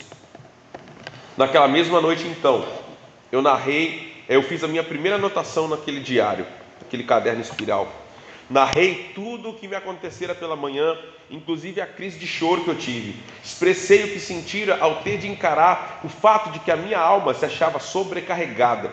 Em seguida, fiz também alguns votos, até meio extravagantes, diz ele aqui. Prometi que iria escrever naquele diário todos os dias. Disse que diariamente procuraria descansar de minhas obras e efetuar uma análise do que havia feito e de como estava indo. Por fim, declarei que assumiria o controle da minha vida e poria em ordem em tudo. Com certeza nunca mais teria outra experiência como a daquela manhã. E não foi nada fácil cumprir essas promessas, bem como as outras que eu fizera naquele dia. Por natureza, não sou muito organizado, não sou dos que automaticamente pegam alguma coisa caída no chão. Não termino o que estou fazendo para depois iniciar outra coisa. Não sou muito bom para observar detalhes. Esqueço-me facilmente daquilo que prometi. Tenho facilidade para me desviar de um rumo que estava seguindo. Eu sou meio dado a devaneios. Tenho uma imaginação muito fértil. Às vezes posso ser muito brincalhão, sem esforço algum, caio no erro de tentar agradar todo mundo. Como se pode perceber, havia muita coisa em mim que precisava de uma renovação. Então, como é que se consegue ter uma vida bem ordenada com base em uma matéria-prima dessas? Essa era a tarefa que eu teria de realizar. Muitas das pessoas que leram a primeira edição de Põe a Ordem no Seu Mundo Interior me procuravam e diziam: deve ser muito bom organizar a vida com tanta naturalidade. E todas ficavam muito admiradas quando eu explicava: não, este homem aqui que escreveu Põe a Ordem no Seu Mundo Interior não era naturalmente organizado, não. Era um desorganizado por natureza, que teve de pôr ordem na sua vida, se quisesse chegar a algum lugar, se quisesse chegar a ser alguém. Na maioria dos casos, essa explicação serviu de incentivo para os que me ouviam. O processo de pôr ordem no seu mundo interior não foi algo que ocorreu de fora para dentro, foi algo que ocorreu de dentro para fora. Contudo, esse não é o método certo. Ele coloca aqui, o que não é o método certo? Você achar que pegar aplicativos no celular, colocar recursos exteriores para dizer: não, vou botar um aplicativo aqui que vai me dizer a hora que eu tenho que fazer isso, a hora que eu tenho que fazer aquilo, né? Eu vou comprar uma agenda, vou colocar na agenda tudo que eu tenho que fazer e tal, não sei o quê, e isso vai resolver meu problema. Ele está dizendo: esse não é o método certo, não vai dar certo assim. Vamos esquecer esses recursos externos e começar a trabalhar em nosso mundo interior. Se você colocar o seu mundo interior primeiro no lugar, o seu mundo exterior automaticamente vai sendo colocado no lugar. Mas se você não colocar o seu mundo interior no lugar, você vai tentar colocar o seu mundo exterior no lugar, mas não vai conseguir. Você vai colocar lá um monte de regras, estratégias e isso e aquilo que não vai dar certo, porque o seu mundo interior ainda está todo bagunçado. Então o seu mundo exterior vai continuar refletindo o seu mundo interior. Seu mundo exterior vai continuar o tempo todo refletindo a desordem e bagunça que está no seu mundo interior. Quando você começar a colocar o seu mundo interior em ordem, o seu mundo exterior vai começar a ser colocado em ordem também. Ok? Essa ordem que buscamos tem de começar por uma limpeza profunda da alma. Diga: limpeza profunda da alma. Diga: eu preciso de uma limpeza profunda da minha alma. Diga isso com intensidade. Vai lá. Eu preciso de uma limpeza profunda na minha alma. Agora diga: eu estou determinado a fazer uma limpeza profunda na minha alma, com a ajuda de Deus, com a ajuda do Espírito Santo de Deus. Amém. Você precisa fazer isso. E para isso você vai precisar fazer algumas perguntas difíceis. Diga: é preciso fazer perguntas difíceis. Se você não estiver disposto a fazer perguntas difíceis, se você não estiver disposto a encarar realidades difíceis que você viveu, você não vai conseguir limpar sua alma. Você vai ter que fazer perguntas difíceis. Você vai ter que encarar seus defeitos. Você vai ter que encarar suas incapacidades. Se você ficar sempre se justificando, se defendendo, você nunca vai encarar seus defeitos, suas dificuldades, seus pontos de melhoria. Se alguém fala, você é grosso, não, eu não sou grosso, não sei o que, não sei o que lá, não sei o que lá. Aí outra pessoa vem, você é grosso, não, eu não sou. Se você nunca reconhecer a sua dificuldade, você nunca vai encará-la de frente, você nunca vai resolver ela. Você só consegue resolver algo que você encara e você percebe que realmente é verdade, você tem que mudar e você vai levar isso a sério. Se você não fizer perguntas difíceis, se você não encarar suas dificuldades, você não vai fazer a limpeza da sua alma, ok? Então, talvez uma dica aqui é: pare de se justificar. Primeira dica: pare de se justificar. Pare de se justificar. Entendeu? Todo mundo entendeu isso? Alguém fala assim, você, por exemplo, sua mãe chega em casa, um exemplo bobo, mas só para você ter uma ideia prática do que eu estou falando, tá? Um exemplo bobo: sua mãe chegou para você naquele dia, falou assim, olha, eu vou trabalhar hoje e ao final do dia eu quero que essa louça esteja lavada. A sua mãe chega em casa e ela olha para a louça está lá. E ela fala, olha só, eu falei para você que tinha que estar levado essa louça, eu cheguei, passei o dia inteiro trabalhando, e a louça está aqui, você não limpou a louça. O que geralmente as pessoas fazem? Não, mãe, mas eu não lavei a louça por causa disso, por causa daquilo, porque aconteceu não sei o que, porque não sei o que lá, porque... Pare de justificar. Pare. Diga assim, mãe, me perdoe porque eu não lavei a louça, me desculpe, eu errei, eu não devia ter feito isso, e eu vou me corrigir na próxima vez. Eu vou lá, vou lavar a louça, e da próxima vez eu não vou fazer isso. Não se justifique, pare de se justificar. Quanto mais tempo você gastar se justificando, mais você está abraçado com os seus defeitos, mais você está abraçado com os seus bloqueios, mais você está abraçado com a sua velha vida, e você não vai sair daí enquanto você não parar de se justificar. Entendeu o que eu falei? Sim ou não? Então pare de se justificar. Pare com isso. Diga, eu errei, não quero errar de novo, vou aprender a lição e eu vou fazer diferente. Pare de dar justificativas, ok? Então, confronte as suas crenças, os seus princípios. Talvez você tenha crenças e princípios venenosos e destrutivos dentro de você, você tem que confrontá-los. Se você tem pensamentos destrutivos, ideias, crenças, princípios destrutivos que alguém passou para você, seus pais ou você mesmo, confronte-os, confronte suas ideias, confronte seus valores, confronte seus princípios, confronte-os com a palavra de Deus. Será que isso convém com a palavra de Deus? A palavra de Deus ensina isso? Se não, vou jogar isso fora da minha vida, eu não quero mais isso. Não, porque é batata. Se eu olhei para alguém e eu não gostei, tem alguma coisa errada com essa pessoa.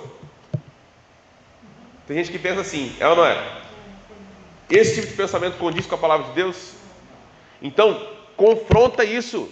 Fala, eu não posso pensar assim. A partir de hoje eu vou quebrar isso da minha vida, eu não vou olhar mais para ninguém dessa maneira. Ou seja, se você não confrontar os seus princípios e valores errados que estão dentro de você, você vai continuar vivendo a vida que você está vivendo. Ok?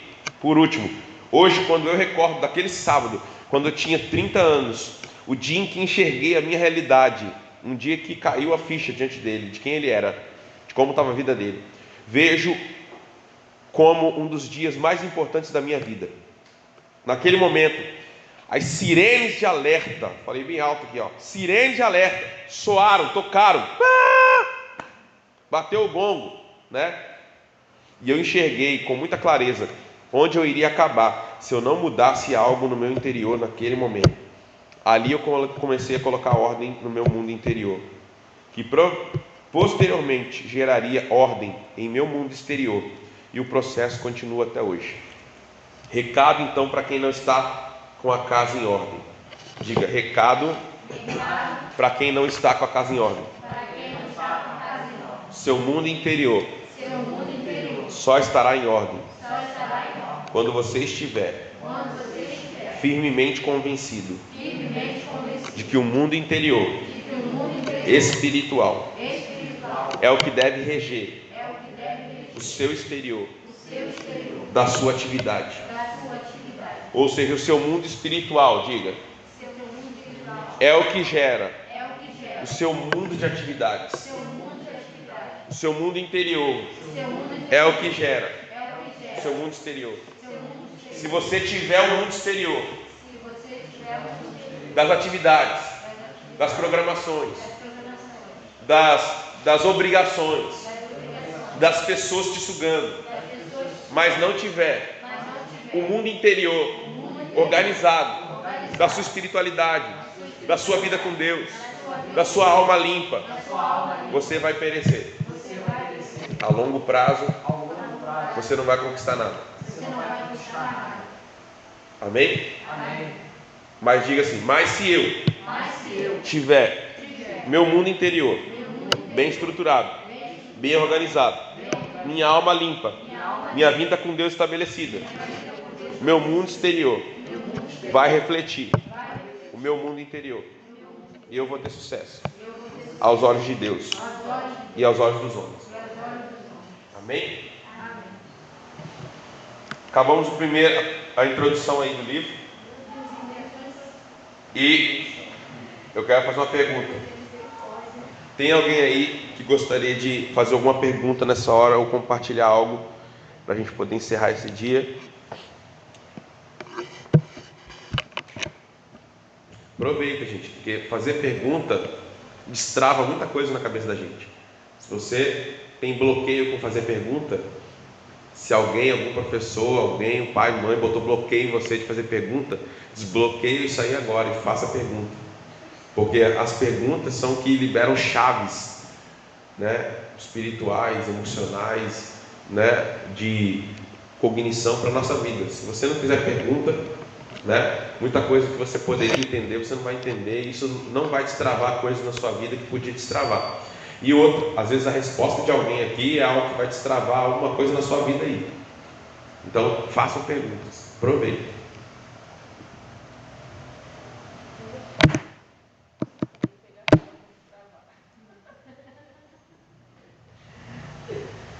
Vejo, assim, questão de, assim, eu vou tirar por mim, né? Tem muitas coisas que às vezes eu quero fazer, quero colocar em prática, né? E eu sinto, sim, alguma coisa que me bloqueia, entendeu? Me bloqueia e eu sinto tipo um travamento dentro de mim, entendeu? É algo que eu sei que Deus ele espera mais, entendeu? Aos olhos, né? Eu vejo pessoas ver que assim pode assim exigir mais de mim, entendeu? Que assim já teve até pessoas que chegaram para mim e falou, ó, eu vejo que você pode fazer mais para Deus, você pode tal, mas eu não consigo ver isso em mim, entendeu? Então há um travamento dentro de mim. Eu sinto que há sim uma trava. Ainda há algo que precisa ser rompido, sabe? Algo que eu preciso deixar de travar e eu preciso buscar isso, entendeu? E essa lição falou muito comigo hoje. Então, você precisa fazer perguntas para você.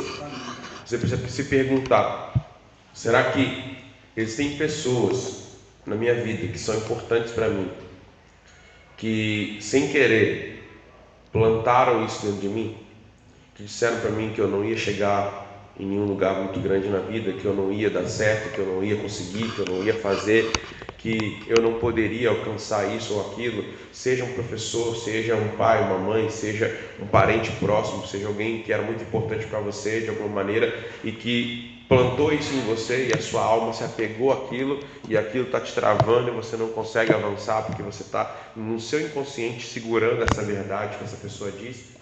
Não, você tem que fazer perguntas para você. E quando você começar a fazer essas perguntas, em algum momento, isso vai saltar aos seus olhos. Porque a nossa mente, muitas vezes ela bloqueia certas imagens, certas experiências, E aí ela não fica aqui facilmente acessíveis para a gente. Às vezes você quer buscar uma memória, uma experiência que você viveu e a sua mente ela travou, ela não quer que você volte àquela experiência, ela não quer que você volte àquela situação, porque ela quer proteger você daquela situação que foi ruim lá no passado. Então a mente ela isola aquilo, é como se ela botasse numa caixinha, trancasse lá e falasse: isso aqui você não vai mexer. Mas quando você começa a querer buscar isso, você começa a querer fuçar isso, você começa a fazer essas perguntas para você mesmo, vai chegar uma hora que a sua mente ela vai entregar isso de volta. Ela vai falar assim: tá bom, você está com tanta vontade de mexer com isso que eu vou te dar. Então ela vai trazer à memória aquilo que talvez gerou esse bloqueio em você. E quando isso vier, você vai ter que enfrentar isso, entendeu? Fazer aquilo que eu disse lá, de você se imaginar naquele momento de novo e você refutar aquilo naquela hora. É como se você faz, o pessoal de psicologia, de coach, fala muito hoje sobre ressignificar, né? Você vai ressignificar. Então, aquela pessoa naquele momento falou lá para você: não, você não é capaz, você não vai conseguir, ninguém da sua família nunca fez isso, por que você acha que você vai fazer?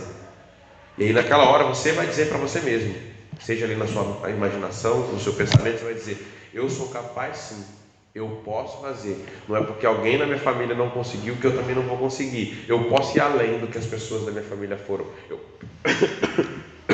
Eu posso ser melhor.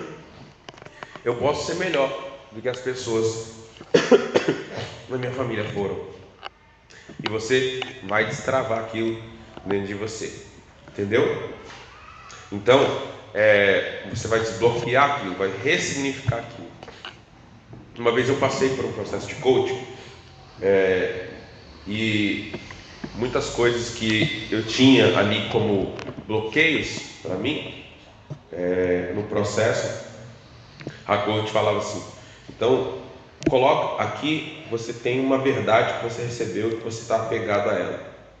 Por exemplo, essa verdade diz para você que dinheiro é ruim, que não é bom ter dinheiro e por causa disso você não consegue evoluir nessa área, você não consegue ir para frente nessa área.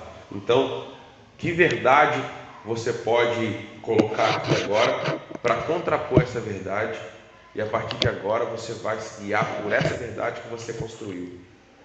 Então, por exemplo, eu construí uma nova verdade: dinheiro não é bom e nem é ruim. O dinheiro apenas vai revelar aquilo que eu tenho dentro de mim. Se o que eu tenho dentro de mim é bom, o dinheiro vai revelar o que eu tenho de bom dentro de mim. Se o que eu tenho dentro de mim é ruim, o dinheiro vai revelar o que eu tenho dentro de mim que é ruim. Então, o que eu vou fazer com o meu dinheiro é que vai definir se é bom, se o dinheiro vai ser bom, se o dinheiro vai ser ruim. Então, eu vou agora ressignificar isso. Então, a partir de agora, eu não vou lidar mais com o dinheiro como se ele fosse algo ruim. Não, ruim sou eu. Ou eu sou ruim ou eu sou bom. Se eu for ruim, o meu dinheiro vai ser usado para coisas ruins. Se eu for bom, meu dinheiro vai ser usado para coisas boas. O problema não está no dinheiro, entendeu? Então, a partir daquele momento, eu escrevi uma nova verdade, para eu poder agora me basear nessa verdade. Então, ressignificar é isso. Você viu onde foi que imprimiram uma verdade, um conceito dentro de você, que você está se baseando nele. Você está vivendo por ele, você está deixando que essa verdade te conduza. Só que agora você vai escrever uma nova verdade. Não, a partir de hoje eu vou me guiar por essa verdade. É isso aqui que eu vou fazer. E a Bíblia fala disso o tempo todo. Isso não foi descoberto pela psicologia não, tá?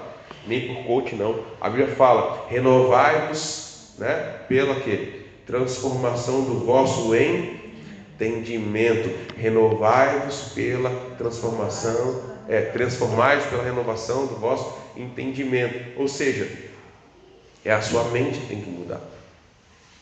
Você só vai ser transformado quando a sua mente mudar. Existem coisas que estão escritas na sua mente que você precisa arrancar de lá, escrever outras em cima, tá? Porque você não consegue apagar isso da sua memória, você não consegue apagar isso do seu inconsciente. Então o que você tem que fazer? Você tem que escrever outra coisa por cima. Não dá para apagar? Beleza, mas eu vou escrever uma outra coisa por cima. E eu vou afirmar isso aqui. A partir de agora eu afirmo isso aqui. E essa verdade que estava aí, que eu não quero mais, eu não vou afirmar mais ela, eu vou afirmar essa nova verdade.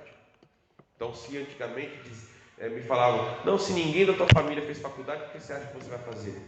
Agora, a partir de hoje, eu vou dizer: eu vou ser o primeiro da minha família a fazer faculdade.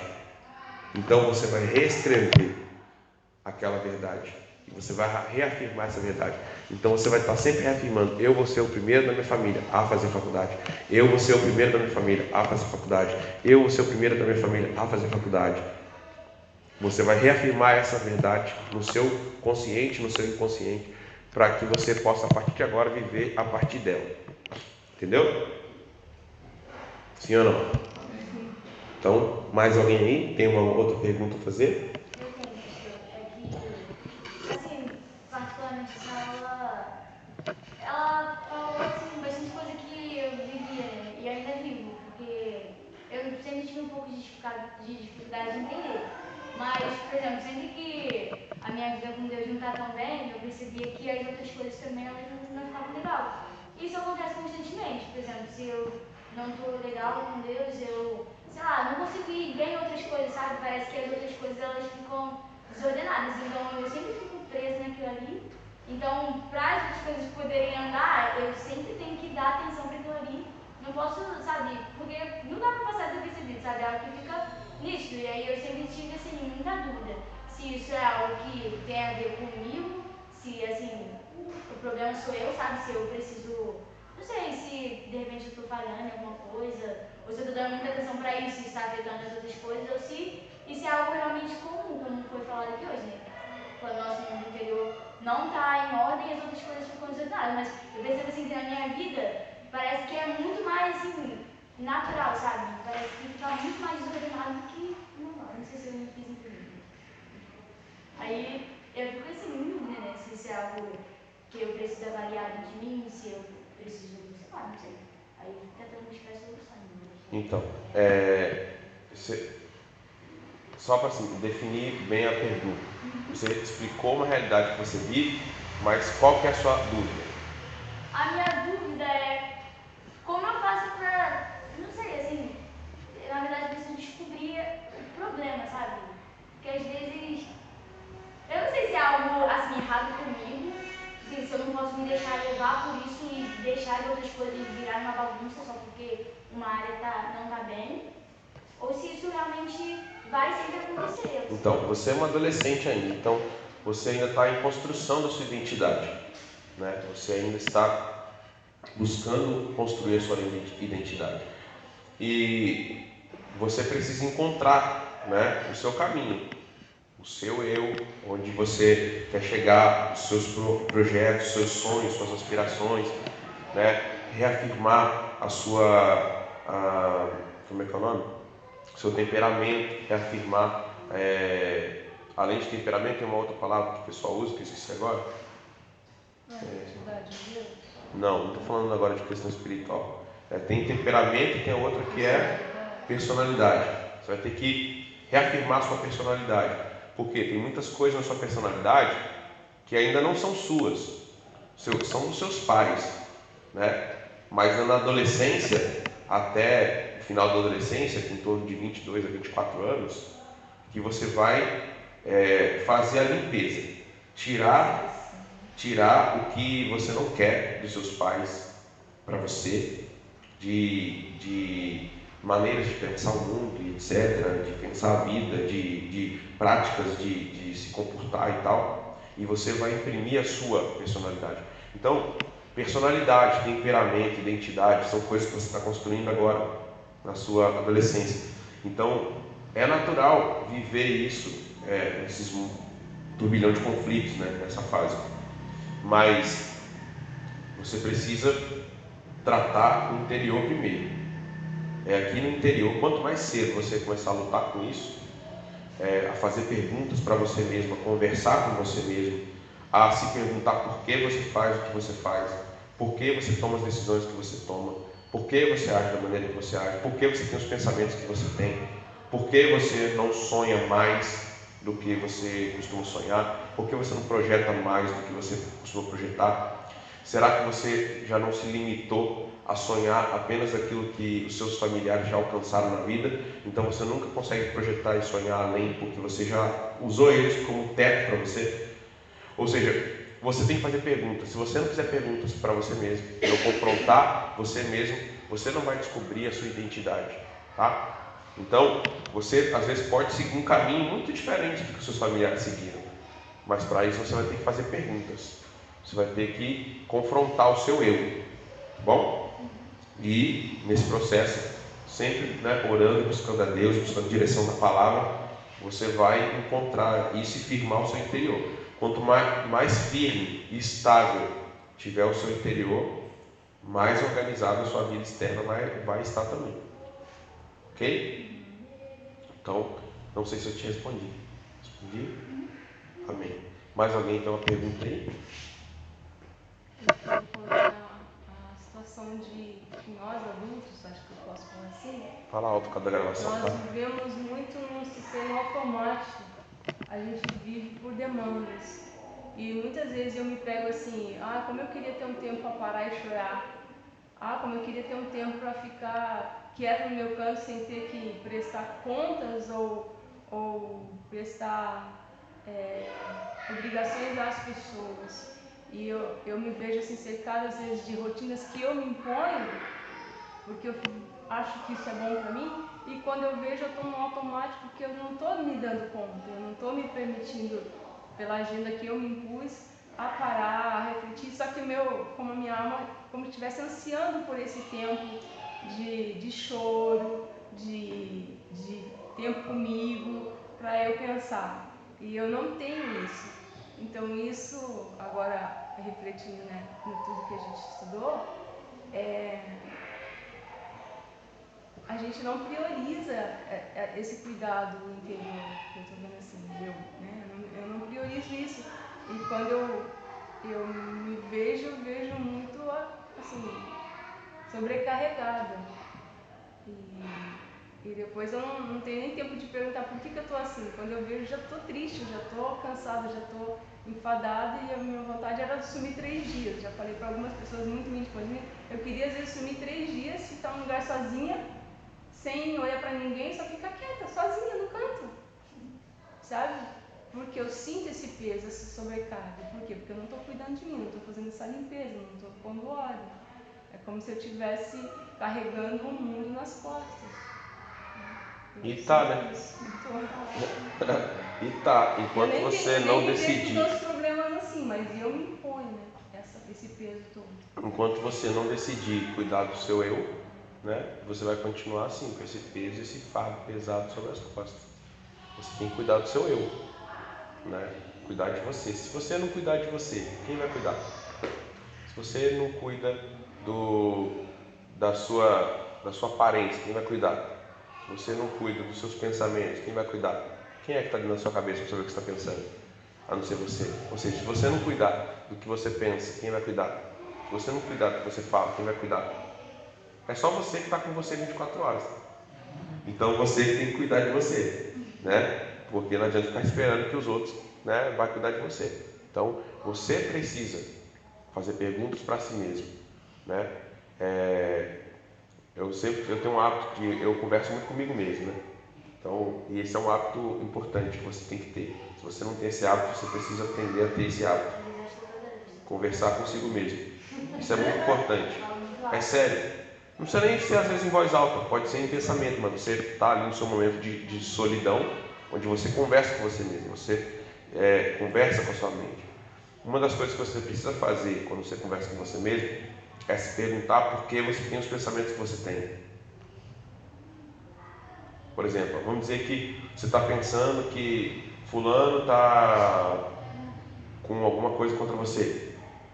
Você começa a se perguntar, por que eu estou pensando que fulano, né, tem esse pensamento contra mim, ou não gosta de mim, ou está com raiva de mim, né? Por que eu penso isso? Por que eu sou sempre levado a pensar que alguém está tendo um pensamento contra mim ou não gosta de mim? Ou seja, você tem que questionar você mesmo. Você tem que questionar os seus pensamentos, confrontar, entendeu? Continua buscando, uma hora. Continua buscando. O mais importante não são as respostas. O mais importante são as perguntas. É sério. Toda vez que alguém fazia uma pergunta para Jesus, Jesus respondia? A maioria Jesus só respondia com outra pergunta, ele não respondia, ele não falava o que a pessoa queria. Entendeu? Jesus respondia com outra pergunta. Entendeu? Ó, Senhor, ó, o que a lei de Moisés diz? Essa mulher aqui foi pega em adultério. Vamos apedrejar ela, né? O que o senhor vai fazer? O que ele respondeu? Quem não tiver pecado, atire a primeira pedra. Ele respondeu a pergunta? Ele disse se tinha que apedrejar ou se não tinha que apedrejar? Não, ele não respondeu. Ele simplesmente botou um outro questionamento para eles. Tem aí alguém que não tem pecado? Essa foi a pergunta, está entendendo? Quando ele disse, né, quem não tiver pecado, atire a primeira pedra, ele estava fazendo uma pergunta, estava dizendo assim: tem alguém aí que não tenha pecado? Está entendendo? Perguntas são mais valiosas do que respostas. Grave isso. Então você tem que aprender a fazer pergunta. Tem perguntas que você não vai responder a vida toda, mas o simples fato de você estar perguntando elas vai te ajudar muito na sua vida. Porque talvez, por exemplo, talvez eu não saiba o porquê, vamos dizer, o porquê eu não consiga poupar dinheiro. Vamos dar um exemplo. Talvez eu não saiba o porquê eu não consigo poupar dinheiro. Eu fico me perguntando: que raio será que acontece comigo que eu não consigo poupar dinheiro? Por que será que eu não consigo poupar dinheiro? Só o fato de eu estar me perguntando isso já vai me ajudar a encontrar algum meio de poupar dinheiro. Sim ou não? Se eu ficar todo dia, toda semana me perguntando: por que será que eu não consigo poupar dinheiro? Algum momento eu não vou encontrar algum meio de poupar dinheiro? Sim ou não? O que você acha? Eu acredito que sim. Mesmo que eu não saiba exatamente a resposta do porquê que eu não consigo poupar. Mas o simples fato de estar perguntando isso está mexendo comigo e está me fazendo encontrar um meio de poupar. Entendeu? É pensar, né? Exatamente. É você refletir. Você manda perguntas para lá, o cérebro vai ter que... Exatamente. Ele vai ficar trabalhando em buscar respostas. Pensar e você pegar lá o caderno e começar a botar tudo que você gasta. Aí Exatamente. você já começa, a sua própria pergunta já começa ali a fazer você fazer uma ação. Exatamente. Né? Peraí, eu gastei nisso hoje. Isso aqui também hoje. Mas por que eu gastei isso hoje? Eu não precisava disso. Né? Aí você começa a fazer: não, agora no mês que vem isso aqui já vou deletar e já é um valor que eu posso poupar. Que eu vou poupar, que eu vou poupar. Isso aí. Então, fazer perguntas para si mesmo é extremamente necessário, tá? Se você quer colocar em ordem o seu mundo interior, você vai ter que começar a fazer perguntas difíceis. Ou seja, aquela pergunta que você não quer responder. Aquela pergunta que você não gostaria que alguém fizesse para você. Você não gostaria que alguém chegasse e perguntasse certas coisas para você. É essa pergunta que você tem que fazer para você mesmo. Por que você está há 10 anos na igreja e a sua vida espiritual não muda?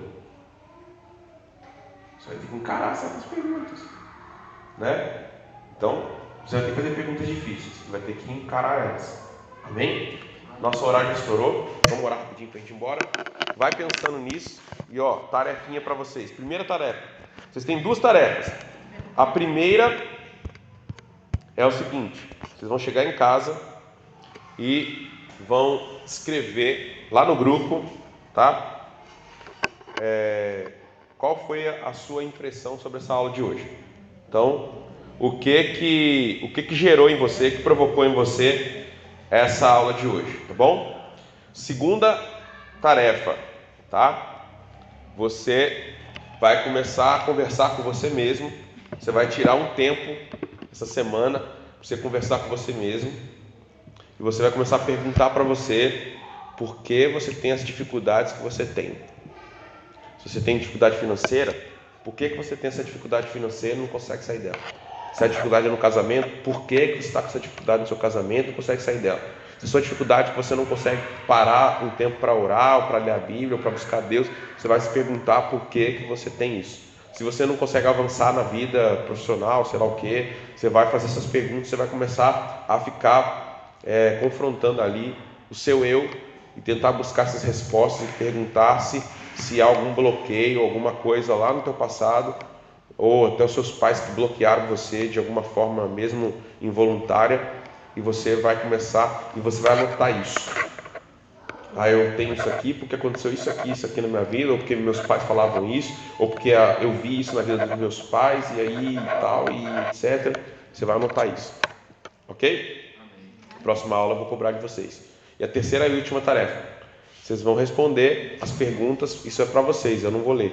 Vocês vão responder para vocês as perguntas que eu vou mandar para vocês do livro aqui, que tem aqui no final do livro, tem algumas perguntas para cada capítulo. Eu vou mandar para vocês, tá, no grupo, e vocês vão responder lá até a próxima semana, tá bom? Ok? Combinado? Então vamos orar.